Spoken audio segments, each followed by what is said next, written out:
கிறிஸ்துவுக்குள் அன்பானவர்களே, உங்களை சந்திப்பதில் மகிழ்ச்சி அடைகிறேன். மார்க்கு 10:27. மனுஷரால் இது கூடாததுதான், தேவனால் இது கூடாதது அல்ல. தேவனாலே எல்லாம் கூடும். பிரியமானவர்களே, நம் தேவனாகிய கர்த்தர் நம் ஒவ்வொருவரையும் பார்த்து சொல்கிறார், நாம் எதிர்பார்த்திருக்கிற காரியங்கள் மனுஷரால் கூடாதது தான்.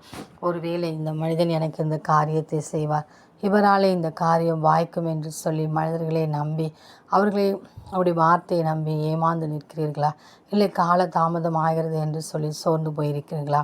நான் தேவனை விட்டு பின்வாங்கி போனேனே, இந்த பாவத்திலிருந்து விடுதலை பெற்று வந்தால் என் தேவனாகிய கர்த்தரனை ஏற்றுக்கொள்வாரா? அப்படி என்று சொல்லி என்னை ஏற்றுக்கொள்ள என் தேவன் தயவாக இருக்கிறாரா? இல்லை என்னை தள்ளிவிடுவாரோ என்று சொல்லி கலங்கி நிற்கிறீர்களா? எல்லாவற்றையும் சூழ்நிலைகளை அறிந்து மாற்றுறதுக்கு வல்லமையுள்ள தேவனாகிய கர்த்தர் மனுஷரால் கூடாதது தேவனால் எல்லாமே கூடும் என்று சொல்லி நமக்கு வாக்கு கொடுக்கிறார். எந்த சூழ்நிலையில் இருந்தாலும் நாம் நம் தேவனாகிய கர்த்தரையை நோக்கி பார்த்து அவரோடு கூட நாம் எப்பொழுதும் இணைந்து காணப்படும் போதும் இந்த பொல்லாத உலகத்தை மேற்கொள்ளவும் அது ஜெயம் பெற்று வாழவும் தேவனாகிய கர்த்தர் நமக்கு உதவி செய்வார். நாம் செய்ய வேண்டியது விசுவாச அறிக்கையிட வேண்டியது தான்.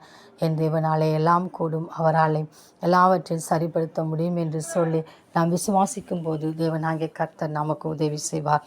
அந்த தேவனின் அன்பு கரங்களை நாம் பற்றி கொண்டு அவரோடு கூட வாழ்வோம். ஆமேன்.